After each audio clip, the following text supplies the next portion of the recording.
하나님은 복의 근원이 되시는 분이십니다.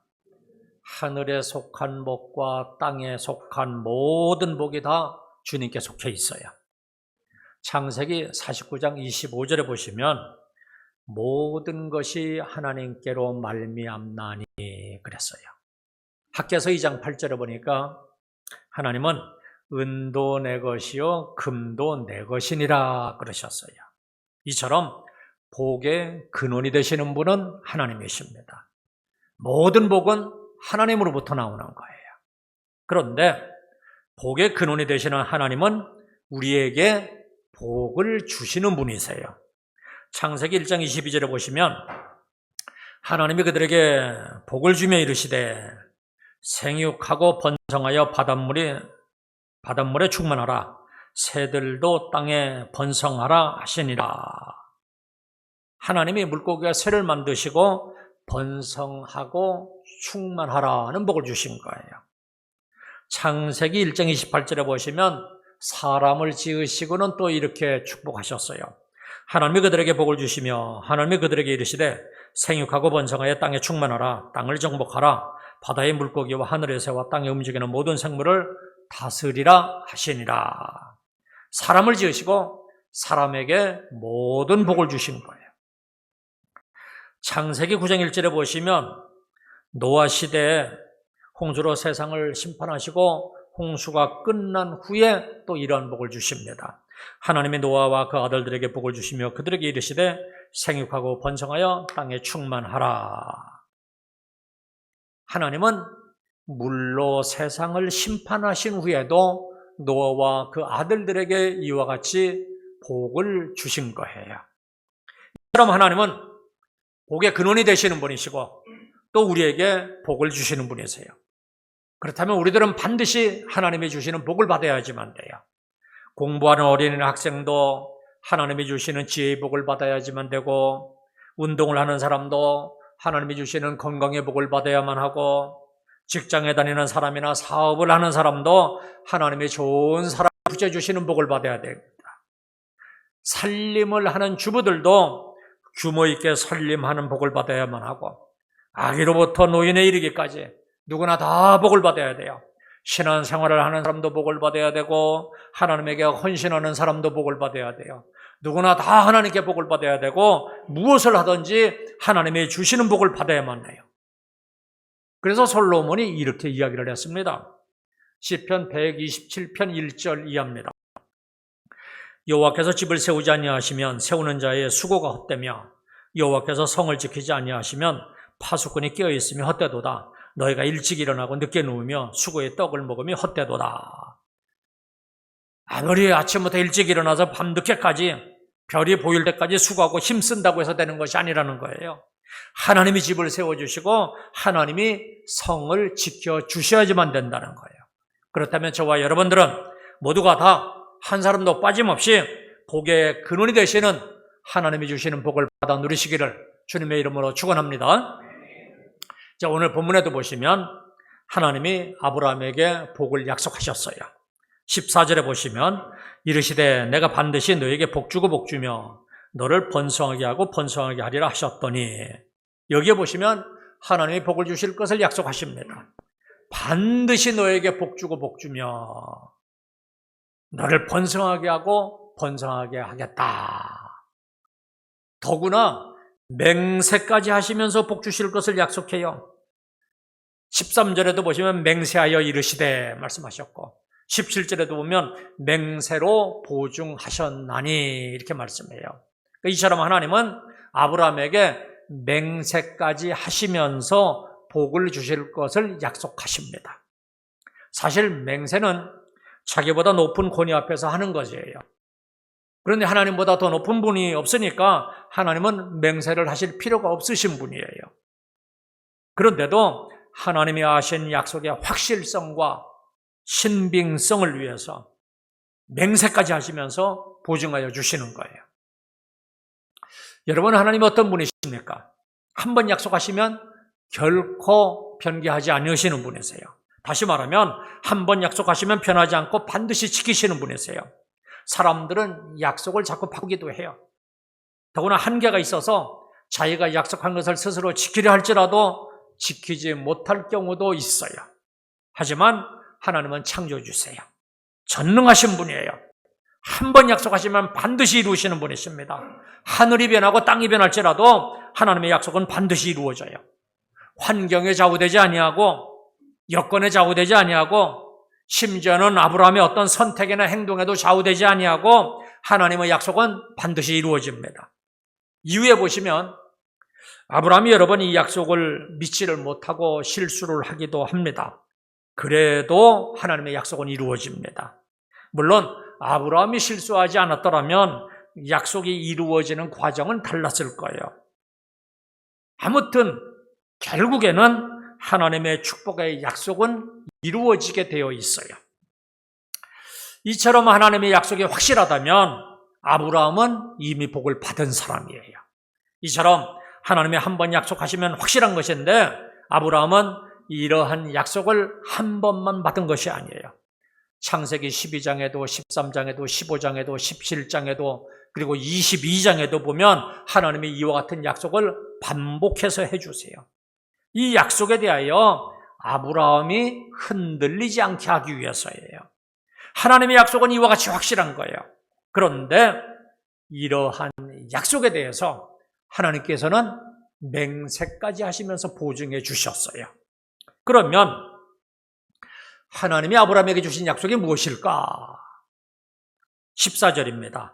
이르시되 내가 반드시 너에게 복주고 복주며 너를 번성하게 하고 번성하게 하리라 하셨더니 하나님은 복을 주시되 그냥 대충 축복하는 것이 아니라 복주고 복주며 번성하게 하고 번성하게 하신다는 거예요.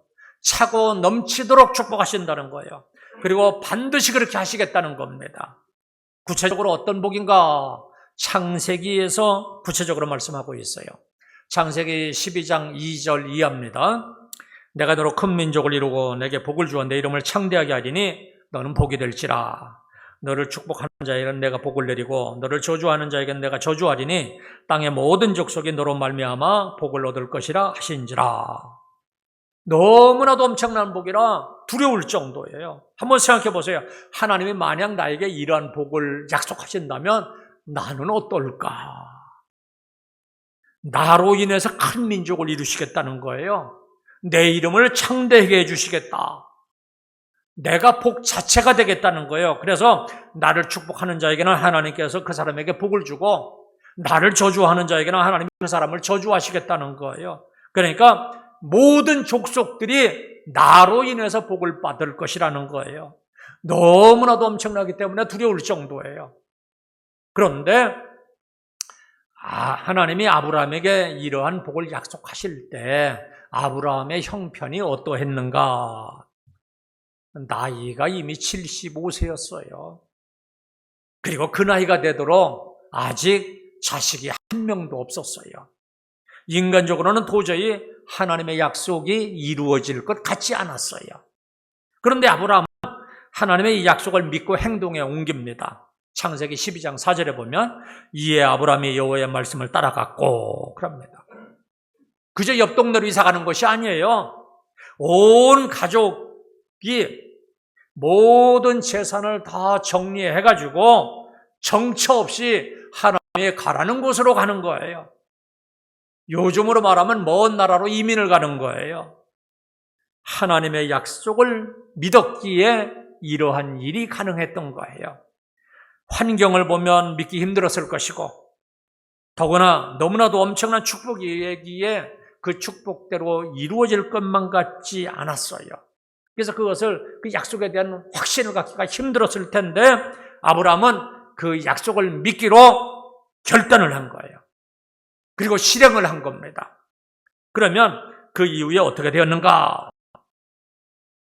아브라함이 어디로 가든지 무엇을 하든지 다 잘되고 복을 받았는가? 하나님이 복을 주신다는 약속을 믿고 아버지 데라를 모시고 고향을 떠났어요. 먼 타향에서. 그런데 그 아버지가 돌아가십니다. 그래서 고향 우르에서 멀리 떨어진 하란에서 아버지를 장사하게 됩니다. 사람이 죽으면 자기가 태어난 곳으로 가서 묻히고 싶은 것인데 아들 아브라함은 아버지를 쓸쓸하게 타양에 묻고 말았어요. 그리고 아브라함은 또다시 그 하란을 떠나서 가나안 땅으로 갔기 때문에 아버지의 무덤을 돌볼 수도 없었어요. 하나님의 축복의 약속을 믿고 가다가 생긴 일이에요. 여러분, 이것이 축복입니까? 그러면 도대체 하나님의 축복의 약속은 어떻게 된 겁니까? 그리고 아브라함은 아내를 빼앗기기도 했어요. 아브라함이 가나안 땅에 온 후에 보니까 기근이 들었어요. 그래서 애굽으로 내려갔어요. 바로 왕이 보니까 아브라함의 아내가 너무나도 예쁜 거예요. 보자마자 첫눈에 반했어요. 그래서 아브라함에게 물었어요. 그녀가 누구냐? 그랬더니 제 누이입니다. 그랬어요. 그러니까 바로 왕은 즉시 사례를 자기 아내로 삼았어요. 아내가 아름다운 것은 자랑이고 행복인데 그 아름다움 때문에 아내를 남에게 빼앗기고 말았어요. 그리고 또 이번에는 아브라함이 그랄 땅으로 갔어요. 그런데 그랄 왕 아비멜렉도 아브라함의 아내 사라를 보더니 첫눈에 반했어요. 그래서 아브라함에게 또 물었어요. 그녀가 누구냐? 네, 저 누이입니다. 그래서 아비멜렉도 즉시 사라를 아내로 취하였어요. 이렇게 아브라함은 자기 아내를 2번씩이나 다른 사람에게 빼앗기는 수치를 당했습니다. 이러한 일들은 다 하나님의 축복의 약속을 믿고 가다가 생긴 일이었어요. 여러분, 이것이 축복입니까? 도대체 하나님의 축복의 약속은 어떻게 된 겁니까? 또 조카 롯과도 헤어지게 되었어요. 가축이 많아졌고 짐승에게 먹일 목초지와 물이 부족했어요. 아브라함의 목자와 조카 롯의 목자들이 서로 다투어요. 그래서 헤어지게 되었어요. 아브라함에게는 자식이 없었어요. 그래서 형의 아들 롯을 자기 아들처럼 많이 의지하고 든든했을 것인데 그 조카와 헤어지게 된 거예요. 얼마나 쓸쓸했겠어요. 허전했을 거예요. 그런데 이러한 일도 하나님의 축복의 약속을 믿고 가다가 생긴 일이었어요. 여러분, 이거 축복이에요? 하나님이 그렇게 축복을 주실 것을 약속했는데 도대체 이 약속은 어떻게 된 겁니까? 이번에는 하갈에서 이스마엘을 낳았어요. 자식에 대한 약속을 기다리다가 이번에는 그 약속에 대한 믿음이 흔들려서 사라의 말을 듣고 자기 아내의 몸종 애굽 여인 하갈을 취하해서 아달을 낳았어요. 드디어 아브라함에게도 아들이 생긴 거예요. 자기가 아들을 낳은 거예요. 얼마나 기뻤겠습니까? 그런데 그 아들로 인해서 아내 사라와 하갈 사이에 갈등과 다툼이 계속되었어요. 둘 사이에 평안한 날이 없었어요. 그리고 그 싸움은 이 시대를 살아가고 있는 지금까지도 계속되고 있어요. 이러한 일도 다 하나님의 축복의 약속을 믿고 가다가 생긴 일이었어요. 이거 축복일까요? 여러분, 어떻게 생각하십니까? 반드시 약속을 이루시는 분이라고 했는데 이 약속이 어떻게 된 겁니까? 사라가 아들 이삭을 낳았습니다. 드디어 아브라함은 100세의 아들 이삭을 낳았어요. 얼마나 기뻤겠습니까? 그런데 그 일로 인해서 하갈과 사라 사이에는 돌이킬 수 없는 갈등이 생겼어요. 생각해 보세요. 자기에게 첫 아들을 낳아준 하갈이에요. 그리고 자기의 몸에서 난 첫 아들이에요. 이스마엘은. 쫓아낼 수밖에 없었어요. 그 마음이 어떠했겠습니까? 그런데 이러한 일도 하나님의 축복의 약속을 믿고 가다가 생긴 일이에요. 이걸 축복이라고 생각하십니까? 이삭이 생겼으니까 이제 이스마엘 정도는 괜찮다? 그렇지 않아요. 부모된 사람들 다 아실 거예요. 도대체 하나님의 축복의 약속은 어떻게 된 것인가? 더욱더 기가 막힌 일이 있어요. 하나님은 축복의 약속으로 이삭을 주셨는데 이번에는 그 아들을 번제로 드리라고 하는 거예요. 약속대로 주신 아들 이삭을 자라나는 것을 보면서 하루하루가 행복했을 거예요. 그런데 어느 날 하나님은 이삭을 데리고 하나님이 지시하는 산으로 가서 그곳에서 내 아들 이삭을 번제로 바치라 그러는 거예요. 번제가 뭐예요?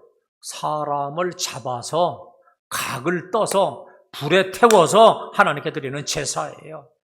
이 말씀을 정말로 이해할 수 없고 순종하기 어려웠을 거예요.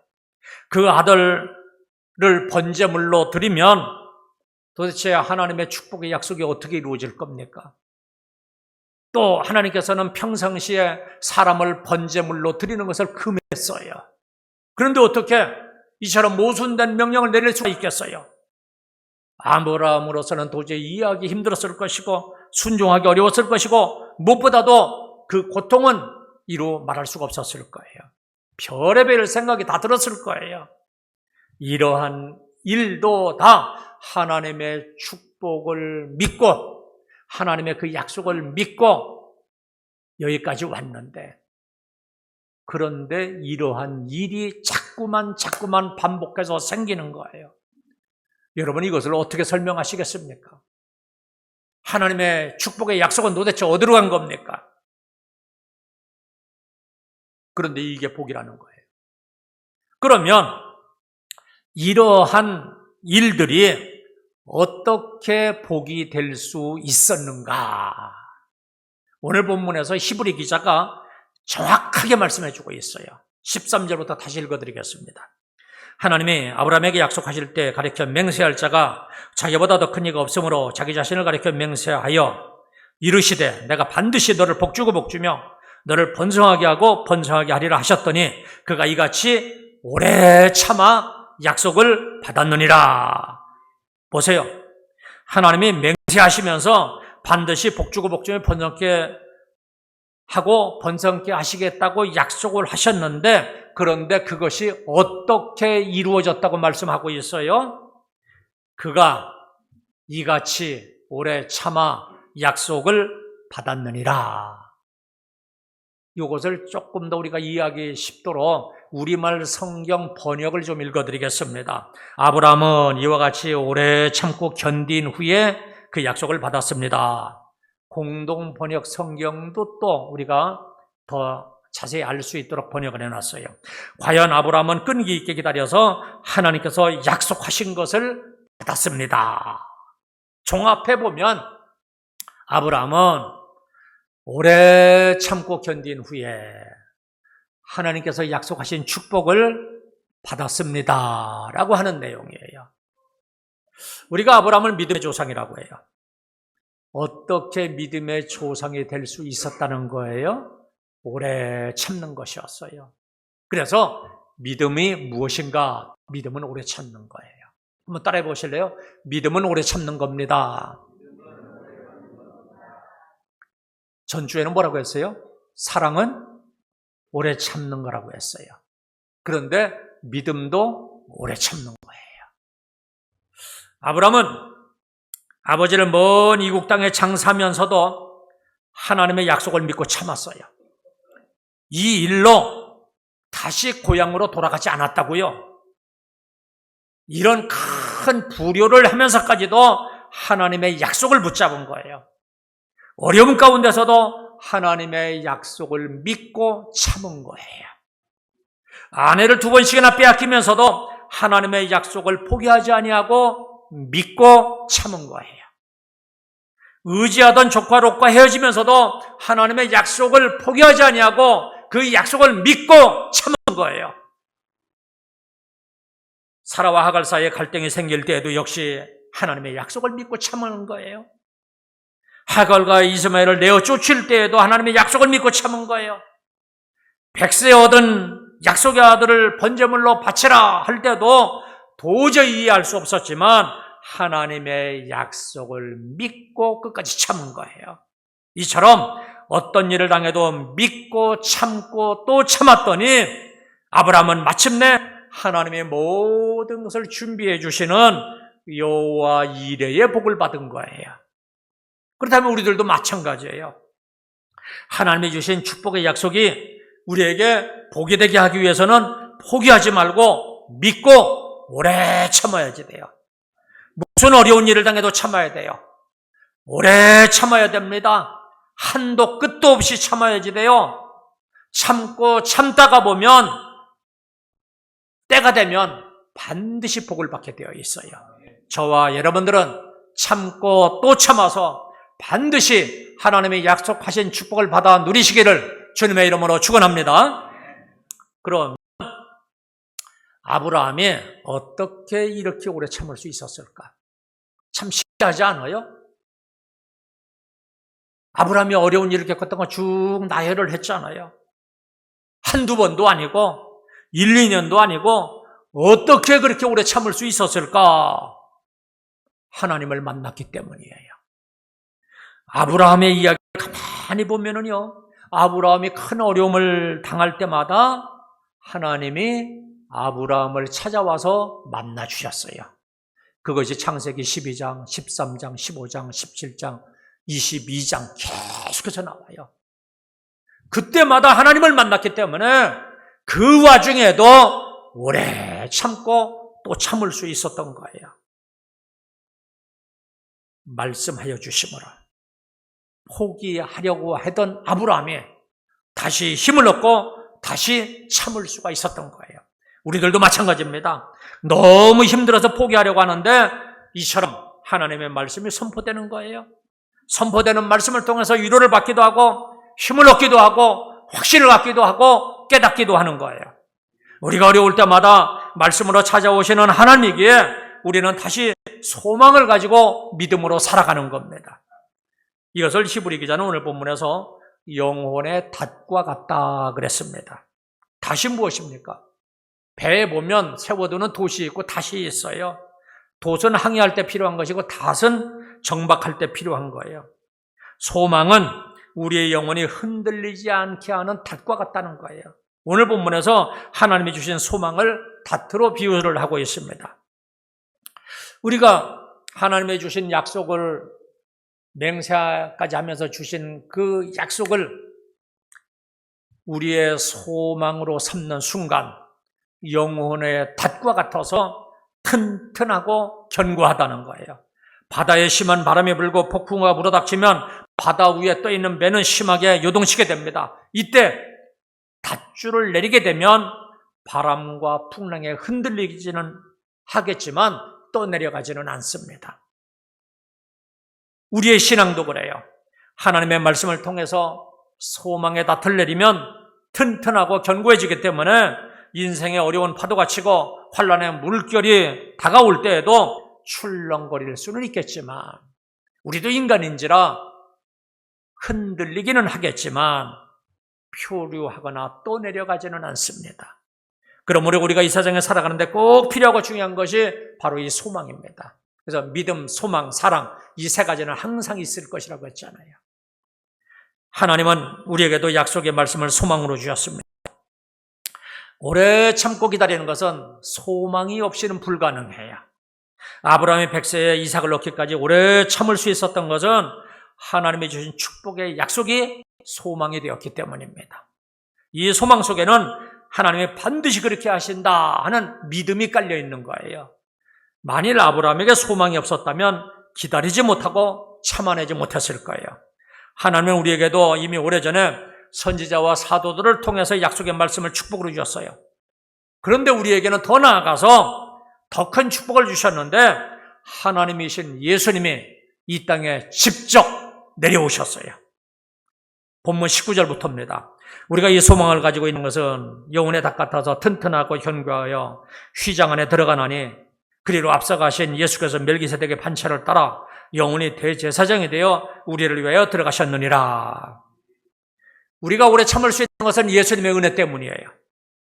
휘장은 성소와 지성소를 가로막은 커튼과도 같은 것인데 대제사장이 백성들의 죄를 사하기 위하여 그곳으로 들어가듯이 예수님이 우리 인류의 죄, 여러분들과 저의 죄를 사하기 위해서 지성소 안으로 들어가셨다는 말씀이에요. 다시 말하면 예수님은 우리를 위해서 천국에 들어가셨다는 말씀이에요.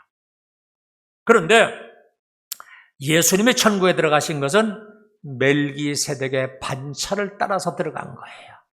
멜기세덱의 반차를 따라서 들어가셨다는 것은 우리를 위하여 대제사장이 되려고 천국에 들어가셨다는 말씀이에요. 대제사장은 우리를 위하여 하나님께 중보기도하는 분이에요. 그러니까 예수님은 천국에서 우리를 위하여 지금도 중보기도하고 계시는 거예요. 믿고 어려운 일을 만나고 우리가 지쳐서 쓰러지고 포기하려고 할 때 우리를 위해서 예수님이 지금도 중보기도하고 계시는 거예요. 이러한 예수님의 은혜 때문에 우리는 포기하지 아니하고 참고 또 참을 수가 있는 거예요. 스데반 집사는 첫 번째 순교자입니다. 스데반의 설교를 듣고 저들의 마음에 찔림을 받아서 스데반을 돌로 쳐 죽입니다. 그러면 스데반 집사는 어떻게 이렇게 끔찍한 순교자의 길을 걸어갈 수가 있었을까? 유대인들이 이를 갈면서 스데반을 쳐 죽이려고 할 때 스데반이 성령이 충만해서 하늘을 우러러보았어요. 주목해서 보았어요. 그랬더니 예수님이 하나님이 우편에 서신 것을 보았어요. 이것을 보고 스데반 집사가 이렇게 이야기를 합니다. 보라, 하늘이 열리고 인자가 하나님 우편에 서신 것을 보노라. 예수님이 하나님 우편에 막 서 계신 거예요. 일반적으로 예수님은 하나님 보좌 우편에 앉아 계신 거예요. 그런데 스데반 집사가 보니까 예수님이 벌떡 일어서 계시는 거예요. 그걸 본 거예요. 왜 앉아 계시지 않고 지금 막 순교를 당하려고 하는데 왜 벌떡 일어서 계시는가? 이것은 운동 경기할 때 막 중요한 순간에 응원을 할 때 관중들이 응원하는 사람들이 막 벌떡 일어나가지고 응원하는 것, 그것을 연시키게 돼요.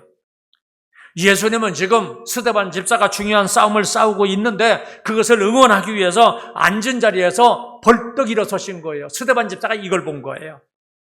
그래서 힘을 내어서 그 무서운 순교당하는 그 길을 참아낸 거예요. 우리들도 역시 마찬가지입니다. 예수님의 중보기도의 은혜로 어려움을 견딜 수가 있는 거예요. 하나님은 축복의 약속을 반드시 지키시는 분이기 때문에 우리는 어려워도 하나님의 축복의 약속을 붙잡고 참아야만 돼요. 그리고 또 예수님이 우리를 위해서 중보기도하고 계시다 하는 것을 깨닫고 어려운 일을 당해도 포기하지 말고 오래 참아야 돼요.